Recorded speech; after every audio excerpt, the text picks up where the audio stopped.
ముఖ్యమంత్రి అయిన మొదటి రోజే నేను మీ అందరికీ మాటిస్తా ఉన్నా.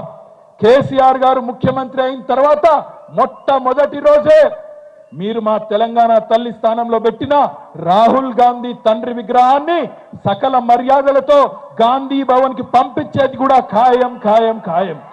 అదే మాదిరిగా ఇవాళ మీరేదైతే కాంగ్రెస్ తల్లిని పెట్టి తెలంగాణ తల్లి అని నమ్మబలుకుతున్నారో, ఏ కాంగ్రెస్ తల్లి అయితే భస్మాసుర హస్తం చూపుతూ అభయహస్తం అని చెప్పి మోసం చేసే ప్రయత్నం చేస్తున్నదో, ఏ కాంగ్రెస్ తల్లి అయితే అరిచేతిలో వైకుంఠం చూపెట్టి 6 గ్యారంటీలని 420 హామీలు ఇచ్చి తెలంగాణ ప్రజల్ని మోసం చేసి ఇవాళ సంవత్సరం తర్వాత క్షోభపడేటట్టు చేస్తున్నదో, ఆ కాంగ్రెస్ తల్లిని కూడా సకల మర్యాదలతో మీ గాంధీ భవన్ కే పంపించడం ఖాయం ఖాయం ఖాయం. ఇది రాసి పెట్టుకో రేవంత్ రెడ్డి అని నేను చెప్తా ఉన్నా. ఇవాళ ఏ ఒక్క కాంగ్రెస్ సన్యాసో, ఏ ఒక్క చరిత్ర తెలియని మూర్ఖుడో చరిత్రను మారుస్తా అనుకుంటే అది వాళ్ళ అవివేకం అవుతుంది.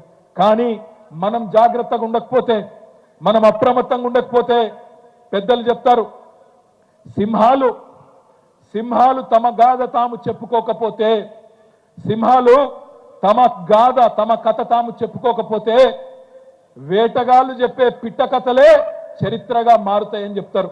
ఇవాళ వేటగాళ్ళు క్రూరమైన పరిహాసం ఎవరైతే తెలంగాణలోని బీద బిక్కితో ఆడుతున్నారో కాంగ్రెస్ నాయకులు, ఆ సన్నాసులు చెప్పే మాటలు నిజం కావద్దు అంటే ఎప్పటికప్పుడు తెలంగాణ సాంస్కృతిక వారసత్వాన్ని ఇలా మేడ్చల్లో మా తమ్ముడు రాజు వివేకు ఇంత శ్రమ తీసుకొని మిమ్మల్ని అందరినీ ఒక దగ్గరికి తెచ్చి అద్భుతంగా శోభాయమానంగా ఆవిష్కరించుకున్నారు తెలంగాణ తల్లిని.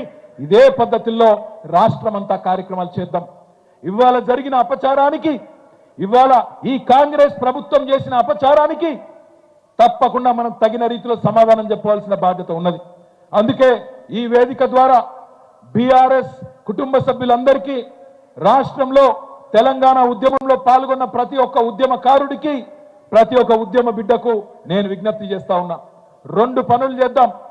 మొట్టమొదటిది, ఖచ్చితంగా తెలంగాణ తల్లిని బ్రహ్మాండంగా 2007లో ఏ తల్లి అయితే ఉద్యమంలోంచి ఉద్భవించిందో రేపటి నుంచి సోషల్ మీడియాలో, మీ వాట్సాప్ డీపీలలో, సోషల్ మీడియాలో తెలంగాణ తల్లిని డీపీగా పెట్టుకుందాం. ఎవడు ఏం పీకుతాడో చూద్దామనే మాట నేను విజ్ఞప్తి చేస్తా ఉన్నా. అదే విధంగా రాష్ట్ర వ్యాప్తంగా అన్ని నియోజకవర్గాల్లో ఎక్కడికక్కడ ఎక్కడెక్కడైతే తెలంగాణ తల్లి విగ్రహాలు ఉన్నాయో అక్కడ రేపటి రోజున, ఈ రోజు కాంగ్రెస్ ప్రభుత్వం చేసిన అపచారానికి నిరసనగా రేపు మొత్తం రాష్ట్ర వ్యాప్తంగా పాలాభిషేకాలు చేద్దాం, అవసరమైతే పంచామృతాభిషేకాలు చేద్దాం.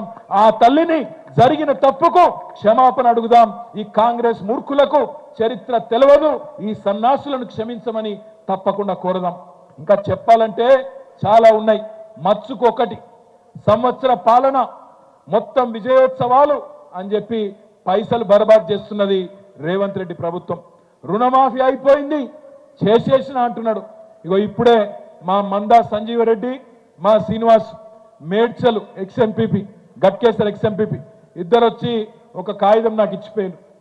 Ghatkesar farmers service cooperative society, ఒక మచ్చుకు ఎంత దొంగ మాటలు, రేవంత్ రెడ్డి మాట్లాడే మాటలు, కాంగ్రెస్ మాటలు అని చెప్పడానికి మచ్చుకు ఒకటి చెప్తున్న శాంపుల్. గట్కేసర్ రైతుల కోఆపరేటివ్ సొసైటీ, ఇలా 1189 మంది రైతులు ఉన్నారు. అందరికీ కూడా 2 లక్షల కంటే తక్కువనే లోన్లు ఉన్నాయి. 2 లక్షల కంటే తక్కువనే లోన్లు ఉన్నాయి. ఇగో మొత్తం చిట్టా, మొత్తం 1189 మంది రైతుల ఇగో మొత్తం చిట్టా వీడు ఉన్నది. మొత్తం ఇలా కాగితాలలో మొత్తం లెక్క తీసుకొని వచ్చిర్రు మనోళ్ళు.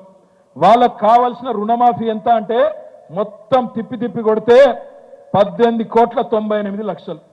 రేవంత్ రెడ్డి ఏమో అయిపోయింది మొత్తం అయిపోయింది అంటాడు.